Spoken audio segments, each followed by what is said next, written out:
Hello friends, today we are going to study our new chapter, Properties of a Magnetic Field. Where and how are magnets used in our houses and our surroundings? In which direction does a freely suspended magnet settle? What are the names given to the two ends of a magnet? Why are they named thus? Which metals are used for making magnets? What are the characteristics of magnets? तर बघा मैत्रिणींनो, properties of a magnetic field म्हणजेच चुंबकीय क्षेत्राचे गुणधर्म. चुंबक हे सगळ्यांनाच माहिती आहे, तुमच्यापैकी प्रत्येकाने ते हाताळलेलं सुद्धा असेल. तर आपल्या घरामध्ये आणि परिसरात चुंबकाचा उपयोग कुठे होतो आणि कसा होतो, तुम्हाला याची उदाहरणं सुद्धा सांगता येतील. मुक्तपणे टांगलेला चुंबक कोणत्या दिशेला स्थिरावतो? चुंबकाच्या दोन टोकांना काय नावे दिली आहेत आणि का? चुंबक बनवण्यासाठी कोणत्या धातूचा वापर करतात आणि चुंबकाची वैशिष्ट्ये कोणती? Magnets are made from alloys of iron, cobalt and nickel. Nickelmag, an alloy of iron, nickel, aluminum and titanium is used to make magnets. We have also learned that alnico is a magnetic alloy of aluminum, nickel and cobalt. लोह, cobalt आणि nickel यांच्या संमिश्रापासून चुंबक बनवतात. निपरमॅग या लोह, nickel, aluminium व titanium यांच्या संमिश्रापासून चुंबक बनवतात. तसेच अल्निको हा अॅल्युमिनियम, निकेल आणि कोबाल्ट यांच्यापासून बनलेला चुंबकीय संमिश्र आहे. हे आपण इयत्ता 6वी मध्ये अभ्यासलेलं आहे. मॅग्नेटिझम. मॅग्नेटिझम मीन्स चुंबकत्व. तर बघा, इथे आपल्याला एक साधा प्रयोग दिलेला आहे, तो आपण अभ्यासूया. Place a steel bar AB on a table. Take a bar magnet. Place its end pole on the A end of the steel bar and drag it towards the B end. Lift the bar magnet and drag its end pole from the end A to the end of B of the steel bar again. बघा, एक पोलादी पट्टी घ्यायची आणि टेबलावर ठेवायची. नंतर एक पट्टी चुंबक घेऊन त्याचा एन जो ध्रुव आहे, हा इथे एन दिसतोय आपल्याला, एन हा पोल, एन ध्रुव पोलादी पट्टीच्या ए टोकावर टेकवा आणि तो ब टोकाकडे घासत न्या. पट्टी चुंबक उचलून पुन्हा त्याचा एन ध्रुव पोलादी पट्टीच्या अ टोकाकडून ब टोकाकडे घासत न्या. ही अशी कृती किती वेळेस करायची? तुम्हाला 15 ते 20 वेळेस करायची आहे. आता ही पोलादी पट्टी लोखंडी किसाजवळ न्यायची आणि निरीक्षण करायचे. पट्टी दोऱ्याला मुक्तपणे टांगून निरीक्षण करायचे. पोलादी पट्टीतील चुंबकत्व निर्माण झालेलं दिसेल. चुंबकत्व निर्माण करण्याच्या पद्धतीला एकस्पर्शी पद्धत म्हणतात, म्हणजेच single touch method.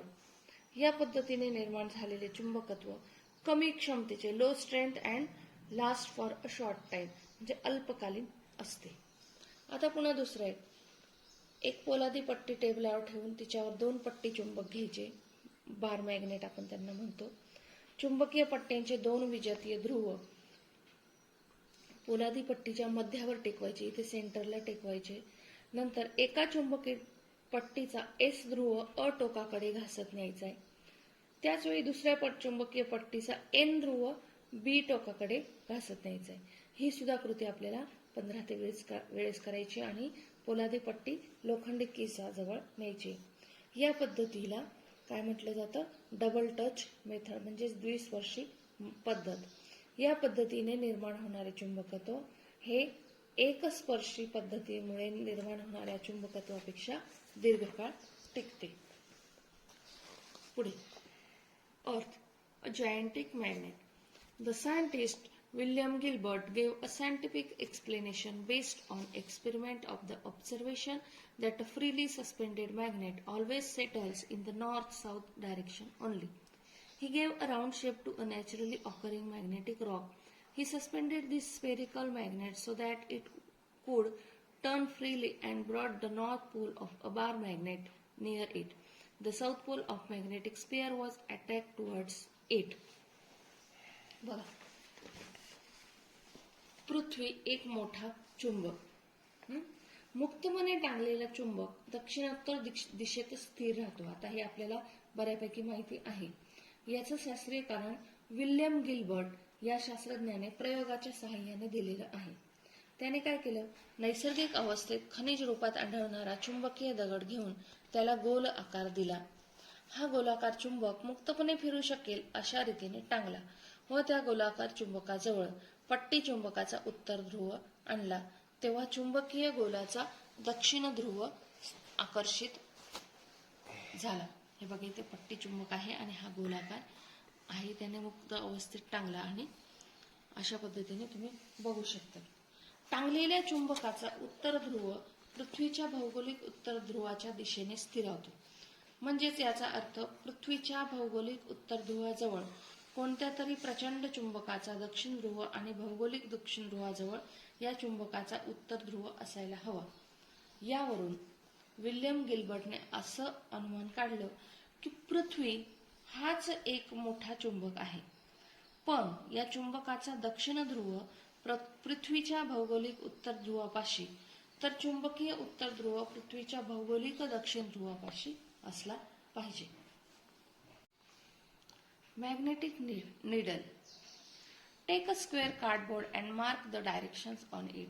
Place a pot filled with water of the center of the cardboard. Take a magnetized needle. Stick it to a small piece of a cardboard by means of a sticking tape. Place the piece of cardboard with the needle on the surface of water in the pot. Magnetic needle म्हणजेच काय, चुंबक सूची. बघा, एक चौरसाकृती पृष्ठ घेऊन त्यावर दिशांची आपण नोंद करायची आहे. दिशा म्हणजे कोणत्या, नॉर्थ, साऊथ, ईस्ट, वेस्ट. चुंबकत्व निर्माण झालेली एक सुई, जाड पुठ्ठ्याचा तुकडा घेऊन त्यावरती चिकट पट्टीने चिकटवायची. चुंबक सूची बसवलेला पुठ्ठ्याचा तुकडा भांड्यातील पाण्यावर ठेवायचा आहे आणि चुंबक सूची कोणती दिशा दाखवते ते बघायचं आहे.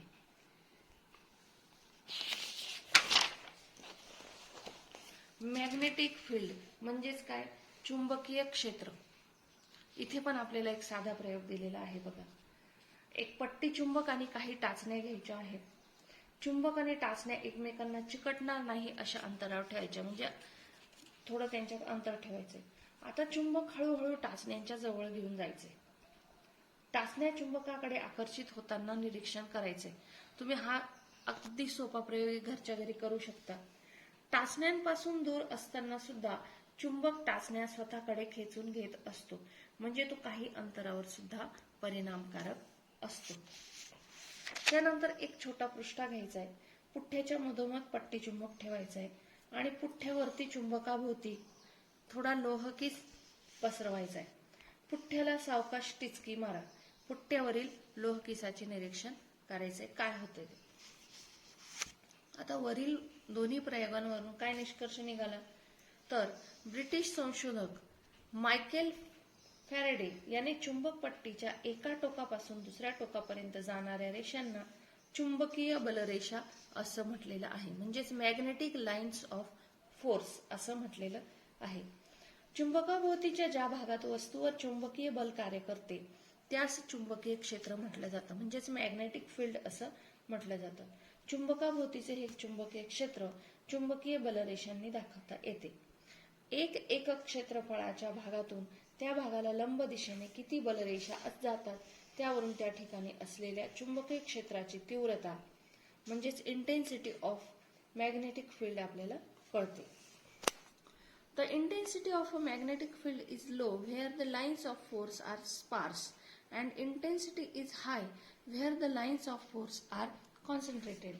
म्हणजे चुंबकाच्या चुंबकीय क्षेत्रामध्ये जेथे बलरेषा विरळ असतील, पातळ असतील, तेथे चुंबकीय क्षेत्राची तीव्रता कमी असते आणि जिथे ते एकवटलेल्या असतील तेथे तीव्रता जास्त असते.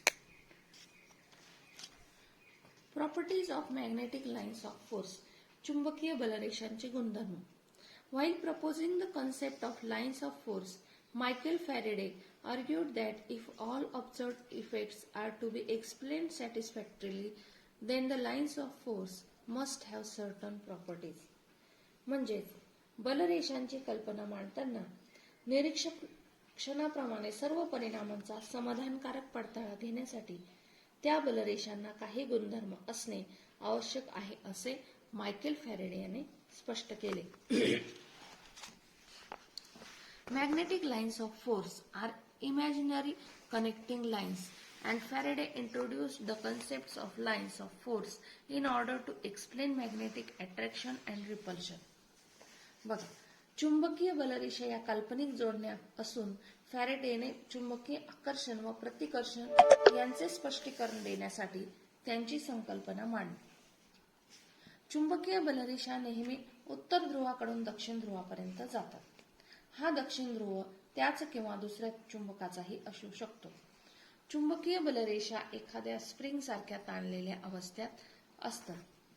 चुंबकीय बलरेषा एकमेकांना दूर ढकलतात. त्यानंतर चुंबकीय बलरेषा या एकमेकांना कधीही छेदत नाहीत. त्या it do not intersect each other. आता वरील गुणधर्मांप्रमाणे सजातीय ध्रुवांमधील प्रतिकर्षण आणि विजातीय ध्रुवांमधील आकर्षण कसे स्पष्ट करता येते ते आकृतीत पहा. तिसऱ्या गुणधर्मानुसार चुंबकाच्या उत्तर ध्रुव आणि दक्षिण ध्रुवांना जोडणाऱ्या बलरेषा स्प्रिंग सारख्या ताणलेल्या असल्याने दोन्ही विरुद्ध ध्रुवांना खेचून धरतात, तर चौथ्या गुणधर्मानुसार सजातीय ध्रुवांना दूर लोटतात. Penetrating ability of the magnetic field म्हणजेच चुंबकीय क्षेत्राची वेधन क्षमता. बघा, काही टाचण्या टेबलवर पसरवायचे. या टाचण्यांच्या वर थोड्या अंतरावर पुठ्ठा धरायचा. एक पट्टी चुंबक या पुठ्ठ्यावरती ठेवा आणि निरीक्षण करा. आता हा चुंबक इकडे तिकडे हळूहळू फिरवायचा आणि निरीक्षण करायचं. पुठ्ठ्याचे थर वाढवायचे आणि पुन्हा पुन्हा निरीक्षण करायचं. काय होईल तुम्ही घरी प्रयोग करून बघायचं आहे. त्यानंतर एका प्लास्टिकच्या बाटलीमध्ये पाणी भरायचे. पाण्यामध्ये काही टाचण्या टाका. एक पट्टी चुंबक घेऊन त्या बाटलीच्या जवळ न्या आणि निरीक्षण करा. चुंबक बाटलीच्या जवळ थोड्या अंतरावर हलवून बघा आणि निरीक्षण करा. दोनही प्रयोग सोपे आहेत, तुम्ही घरी आरामशीर करू शकता. तर बघा, from above observation we see that a magnetic field can pass through a cardboard, a bottle or water.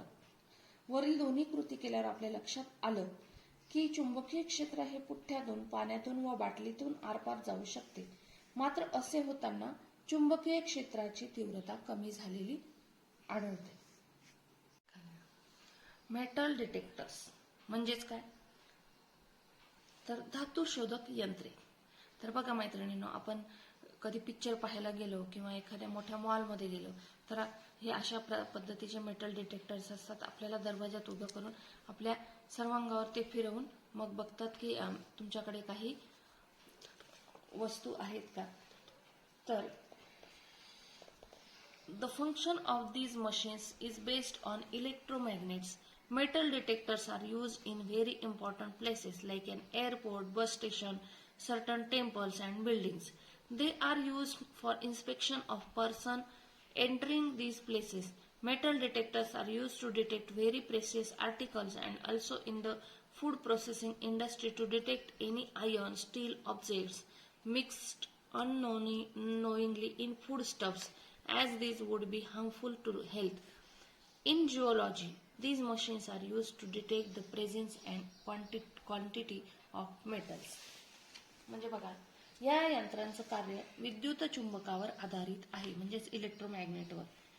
हे यंत्र अति महत्त्वाच्या ठिकाणी वापरतात. म्हणजे कुठे कुठे विमानतळ असेल, बस स्टँड, अति महत्त्वाची मंदिरे, इमारती या ठिकाणी प्रवेश करणाऱ्या व्यक्तींच्या तपासणीसाठी यांचा उपयोग केला जातो. अतिमौल्यवान वस्तू शोधण्यासाठी, तसंच जे अन्न प्रक्रिया करणारे उद्योगधंदे आहेत यांच्यात अनवधानाने लोखंडी किंवा पोलादी वस्तू जर अन्न पदार्थामध्ये मिसळली गेली तर ते आरोग्यासाठी घातक होईल. म्हणून अशा ठिकाणी सुद्धा धातुशोधक यंत्रांचा वापर केला जातो. तसंच भूगर्भशास्त्रामध्ये धातूंचं प्रमाण शोधण्यासाठी सुद्धा या यंत्रांचा वापर करतात. प्रतिकर्षण म्हणजेच रिपल्शन ही चुंबक ओळखण्याची खरी कसोटी आहे का. तुम्हाला दिलेल्या विविध पदार्थांमधून चुंबक कसा शोधून काढा, तर याचं तुम्ही स्वतः उत्तर शोधायचं आहे. मैत्रिणींनो, हा चॅप्टर आपला इथे संपलेला आहे. याच्यावरचे एक्सरसाइज तुम्ही घरी क्लासवर्कच्या वहीत लिहायचे आहे, होमवर्कच्या वहीत लिहायची नाही. पुढचा व्हिडिओ आपण पुढच्या आठवड्यात बघूया. तोपर्यंत घरी राहा, सुरक्षित राहा. धन्यवाद.